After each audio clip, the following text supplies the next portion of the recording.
Hey guys, Dean McCrae, Liberal Democrat candidate for Eden-Monaro.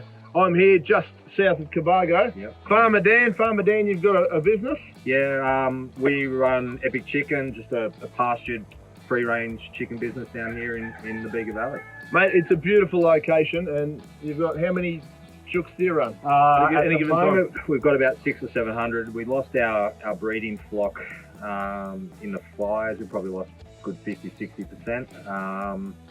Normally, we've had as many as 9,500, 10,000 birds on the place at one time, so we are desperately trying to get back into production. And it's about a 300-acre property. 300 acres, yeah. It's on the highway, so great frontage and logistics access, and it's a beautiful view.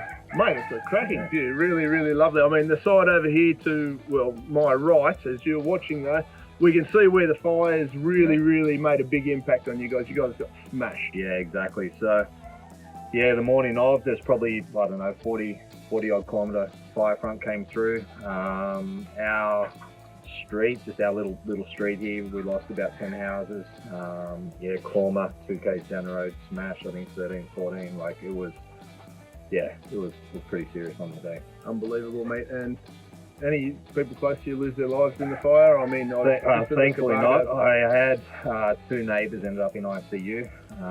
I evacuated early in the morning, realised it was a bit more than a few sprinklers and things that you can defend it with. So I jumped on the fire crew in Burmese and helped out for the day, and throughout the day found out 2 neighbours in hospital. Mate, it's a terrifying time for Australians, and as you know, I'm running in this election. We have met before, and we've discussed these things as a chef and a chicken farmer, so it really made good sense for us to touch base. Mate, with everything that went on, what are the areas that really have been hurting you? What are damaging you? If I do get in, as you look, we all know that the big parties are the red hot favourites. That's fine, but if I can get in there and rattle some cages, where are the areas, the chicken cages, so to speak? Where are the areas that you sort of think that, what should I be targeting first? Where's the damage been done? Look, the 2 things that stand out for me is from a preventative side of things, we're not managing the country, right? I'm more libertarian of bent than just about most farmers, and look, we have beautiful resources. We've got a national park that we just lock up and destroy. It's not good for the park, it's not good for the environment, and this is going to happen again. We are 3 or 4 months away from the next fire season. Look, it's scary, and from us just trying to get back on our feet in between now and the next fire season, I want to we've applied for some recovery loans and things like that. Everything's been knocked back. We've got a bureaucrat trying to understand our business and books. From my experience, bureaucrats understand very little. We're in appeal now, so we're going to put our appeal forward this week, and hopefully we can get a loan. We need fences. I want another dam. Because you lost a lot of fences and things on the other side of the property. Yeah, we lost all our fences, half my livestock, sheds. We're hurting. Insurance goes some of the way there, but at the same time, the business has suffered, right, and we don't have enough to cover both. So we're trying to get a loan to and mate, look, I've had arguments with Green supporters, some Labor supporters, not all. Some Labor supporters are a little more pragmatic than others. I mean, obviously, it's a big church, the whole Labor Party. Exactly, yeah. Mate, and the Liberal Party, we won't even get started on them because they're a minority list at the moment, well and truly. But mate, and I've met your lovely wife and son. These guys turn around and they make these accusations that you blokes don't know how to look after your properties, you don't know how to look after the land, and you just don't care. It's about a quick buck. Now, I've met you, little bloke. What a top little fella. I imagine you're trying to run it so that it's sustainable for him in the future. Look, fundamentally, it's what we're doing, right? Live poor, die rich, set up the next generation. We're trying to leave an asset, a piece of country that right? In 30 years' time, it's his. And land management is, how do I say? I've had farming described as mining, right?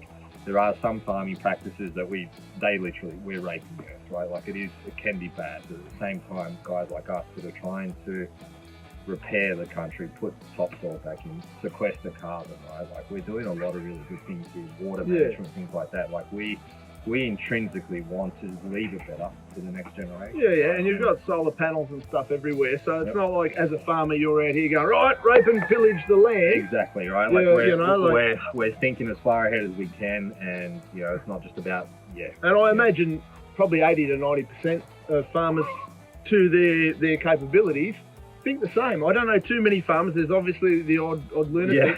And also in part of that, I take a lot of issue with the mega corporations that are just coming in, and where I sort of used to reside out west, you see big corporations just buying up farm after farm after farm, bulldozing the lot, and I take that great issue to that. It's a different business. They've got their financiers. They've got, they're doing it differently. They don't have the incentives that we have.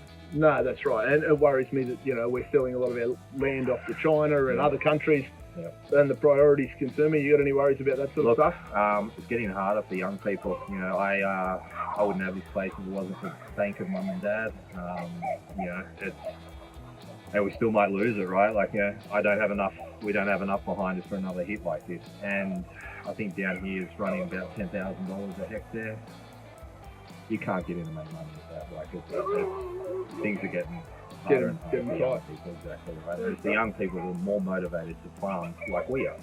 Well, but you've got to find people who, there's got to be a reward or an incentive to farm the way you are, and now I'm fairly libertarian, so my answer wouldn't be, hey, government, come along and support. My answer would be less support but less involvement across the board. Would that work, or what? Look, definitely agree. And honestly, down here we actually have quite a, I know it's a dirty word, we actually have a really progressive council down here. So, Mayor McCrae, now your competition, she actually has a lot of my support. She's worked really hard to support farming, innovation, startups, all that sort of stuff, and the council have actually been really behind it. So, just things like land zoning, things like just opening up, a farm like me. Prior to the fires, we had another venture on the farm. Young lady's renting an acre, growing veggies, just another operation here, right? It gives her a start to get in here. Now, I couldn't sell her that acre of land. Okay. Under land rules, zoning, things like that, we can't break up the parcel. Yeah, right. Council are actually open to the idea. So I can incentivize and say, look, here's a start, rent it. One day I might be able to sell it to you. You've got your own place. Right? There's a start, right? And look, and for what it's worth too, I mean, I don't know how other candidates feel about me. I presume I'm not real popular for some of the stuff I say, but I also don't dislike most of them personally from the interactions I've had. I look at it and we go, we've got different views. My role in this is hopefully to provide some different views that will make them think differently to how this is how we've always done it. That's it. Look, we are fortunate down here. We have pretty good candidates. I try and stay out of politics, but we've had some help. Both Christians, have tried to help us a lot. Yeah. Just deal with the bureaucracy. If you're in, would get rid of the lot, right? Oh, well, that's fantastic as well, right? I'll steamroll all the bureaucracy. You whip. It'll look. And look, I guess what you've just said is, even the other candidates have to deal with the bureaucracy. Why is it? I don't understand why it's there. Exactly. I don't understand why you've got to jump through negative hoops to protect you from yourself. From a government, when I look at you and you're a responsible adult, you've put your money on the line, your family's on the line, you've got everything to lose. I can't see you going, oh well, I'll just do all the wrong things, because you're really trying to do the best for your family. So it makes sense to me. Exactly. Without a hint of irony, we had a bureaucrat tell us that a $50,000 unsecured loan would put us in undue financial hardship. If I don't get that loan, there'll be nothing. Right? There's no business here. There's no employment. There's no. It's just another venture for the Bega Valley as well, right? It's just another, agricultural variety. We're not just a dairy region, right? There's other things going on here. We've got, thankfully, a lot of alcohol ventures. Gin, cider. My nickname in all this is the Freedom Chef. Mate. I've developed that nickname, and I love the food, the wine industry, of course, and. I weigh all this down. But why is our government offering you guys loans as opposed to some sort of a better managed program to support you? I mean, well, we hand out $4 billion to foreign aid every year. That's not a loan. They don't pay that back. And here you are providing jobs. I mean, I know you've lost a few staff over everything that's happened. We've had to, yep. You've cut staff, but this man would like to employ people if he was in a position to, and we can send $4 billion to the foreign aid annually.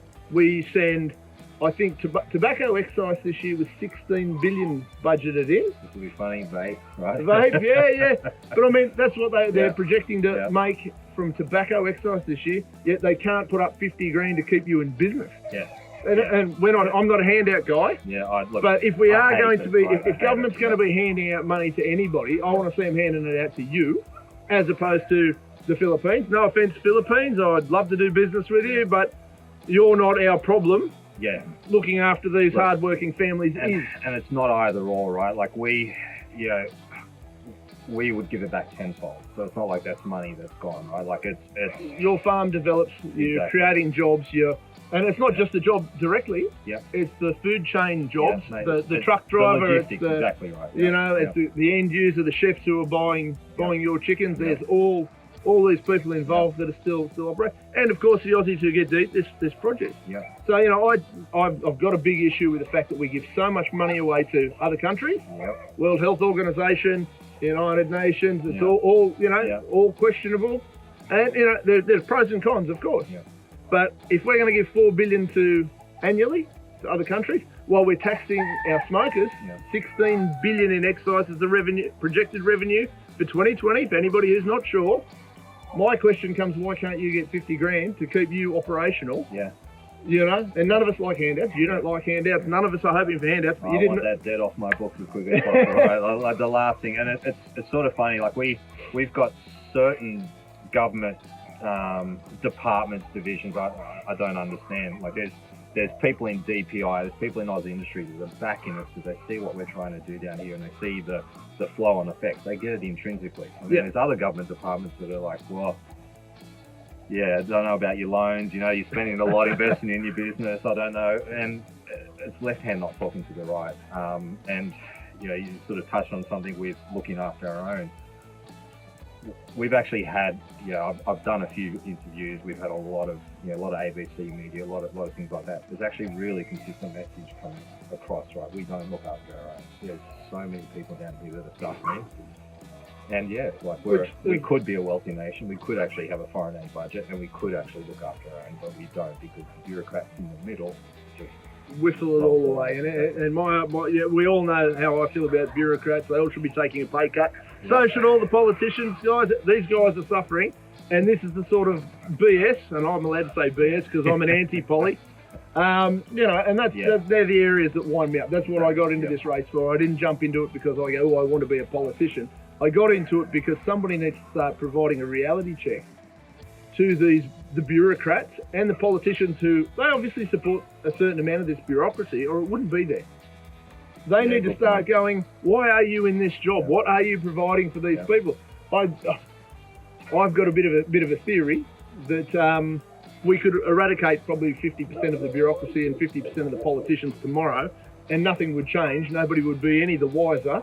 Other than the people who lost their jobs out of the bureaucracy and the politicians, they'd have to go and find a job. I don't know if this is going to make it on they'll edit it. Right, but, one thing I want to say is let's get universal basic income to the bureaucrats. Give them $100 grand a year, stay the fuck home. Do not come to work. I've never thought about that. I'll pay you to go away. I'll give you your full wage to never rock up.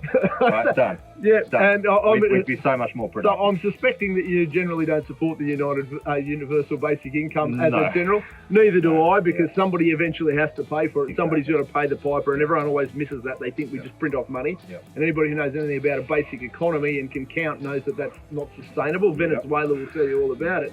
But I can see actually that'll be a pretty good investment. We won't do foreign aid. What we'll do is we'll pay the useless bureaucrats and politicians to stay home, and we'll let the doers do. Because that's what we need to do. Let the doers do, let the people who are actually active and productive and useful. And we've got to have a few politicians, but I reckon it could be run far simpler. And we've got too many layers of bureaucracy. We've got too many layers of government. We could quite easily eradicate an entire level. Whether we eradicated the federals and we just let states run as almost independent or independent nations or whatever, but there's got to be a better, less bureaucratic way to get things done. During the fires, and you far more, in the midst of it, we had and the same as COVID. We got politicians fighting politicians. No, that's a state issue. That's a federal issue. That's a council issue. That's nothing to do with me. Now ScoMo, or Slow-Mo I've been calling him. I don't know if that's nasty or what, but I have my moments. But, you know, he's got this national cabinet. Doesn't seem like any of the premiers are listening. They're doing exactly what they like when they like. So do you have any authority? Are you actually a boss of a country? Yep. And he's the third, fourth highest paid or national leader of any country in the world. Yeah, right. I don't know if anybody knows that, but ScoMo's so overpaid that he's one of the highest paid world leaders, which I don't know if we're getting much results for our money. I don't know what you think. You touched on something with the federal and the state side of things. So ScoMo did say, and I've been trying to tell everyone that comes to interview us, build back better. Look, he copped a lot of shit down here when he came down here, and people were angry, and look at what we went through, right? Do you blame him? And still going through, exactly right. Yeah. Right? But build back better was the mantra. He gave the money to the states to hand out. Now, from what I understand from people that are in that world, that state bureaucracies are better than federal ones. It would actually be worse if the federal guys tried to handle this. The first thing the states did was put a bunch of rules on, and the better part was removed. So we're actually not allowed to use our recovery loans to improve our property. Right, so what are you supposed to do then? Bingo. Repair or replace or return it to the state it was prior to the fires. Prior to the fires, we were 3 years of drought. Yeah. I want to dance in that gully. I'm not allowed to build the recovery loan. Yeah, right. If I say, look, can I ask who's going to check on that? Because I certainly, if I'm elected, I won't be checking on stuff like that. I'll be going, listen, manage your own property and do it your way. I've upset a lot of bureaucrats. Someone's going to come after me and do that. But yeah, so build back better. If I want more fencing to, rest more land after we graze it and things like that, and improve our practices even better. Yeah, not allowed to. My money, my security, we're the ones that have your family's security, right? Your farm, you're the one with the risk on the line. Yep. And these pencil necks in Canberra or wherever they're hiding now, hopefully a hole somewhere, are telling you what you can or can't do. The federal guys know, the state guys know, no one's putting their foot down. And they're all as bad as each other. And I suppose that's probably why they won't want me to get elected, because I'll be going in there with a big broom. You, gone. I wasn't going to give them a universal basic income. They can go on the dole like everybody else. Hey, I'll do whatever it takes, right? Hey, you'll get a libertarian paying taxes if it keeps the bureaucrat at home. Mate, isn't it just, and it's a crazy world we live in where people like you and myself have had to change our thinking a little bit and kind of go, it's almost worth paying these people just to go away. Yeah. How do you get rid of them? Just stop making decisions. Yeah. Don't do anything. Yeah. You already don't do much, but when you do it, you're doing it to the point that it's doing more damage than good. Yep. Here's some money, go away. Yep. It's a tragic state for the country to be in. And look, the bureaucracy is far too big anyway and far too involved. Yep. Have a couple of small things, like simplify it. I'm sure we could simplify it. We do an annual alternative budget every year. I don't know if you've ever read. Yes, actually, the only one that's ever taken it. We're the only ones that have ever done it, other than Liberal or Labor, the Liberal Democrats, and we're not affiliated with the Liberal Party. We're the only party that's ever or consistently put out an alternative budget every year, and we go through and we just cut. And people go, well, how are you going to make up the shortfall in this area? We're just not going to spend willy-nilly. We don't want to be wasteful. We want to let you do you do. I don't know how much it costs the taxpayer for some lunatic to sit in an office and administer your farm over your shoulder on your behalf. It's just outrageous. At one stage, we counted over 30 government people who were working on our case and still are. Which is ludicrous. It's insane. It's absolutely insane. And our books are sound. We're reasonably sophisticated. So we've got 30 taxpayer-funded waste rules. Yeah. Come and tell this man how to run a farm. I wouldn't mind betting out of the 30, maybe 2 have seen a farm. Yeah. Been on a farm? I don't know. I've got no idea. I'm guessing that they really have no idea. Yeah. And you could quite simply say, well, these are the 5 things I need to do. This is why I need to do it. Yep. The only approval you need to give me is yes or no, based on I'm a professional farmer, and your job is to fill out a form. Yeah. That's it. Fences, shed, dam. That's all I want. That's outrageous. And I'm back into it. So based on that, if we don't get this man some fences, a shed and a dam, we're not doing our job. So let's see if we can fix that up, because this is BS. I've been saying bullshit on camera a little bit, but then they've got to edit it out. Right, or I'll do it and it might go out, and then the guys go, you can't say that, but I don't care. down here, everyone's pretty real, right? Like it would make you a lot more friends. So. Mate, look, that's just how I am. You've met me before. I don't sugarcoat and muck around too much. Yeah. And look, I've met some really cool people down at Cobargo. I'm going to go down tomorrow at the Cobargo local and have a bit of a powwow with some people absolutely tops. And all of them are screaming out with how much they're hurting.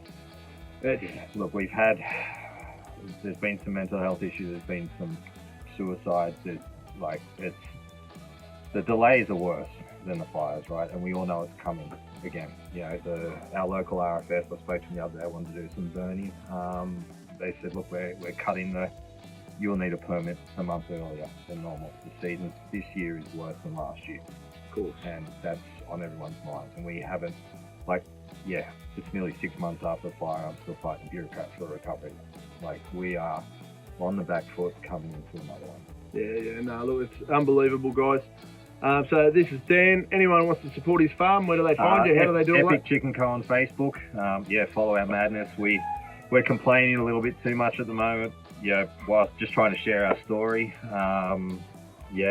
We'll be back on our feet. We're not gonna quit. Not gonna give up. Good, and that's the Australian spirit that we talk about. It's not the handout culture. It's the get back on your bike and fight culture and build something and help your mate out and all that sort of stuff. And we need to see more of it and less bullshit paperwork.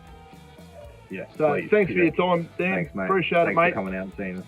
Be great. Thank you so much. Thank you.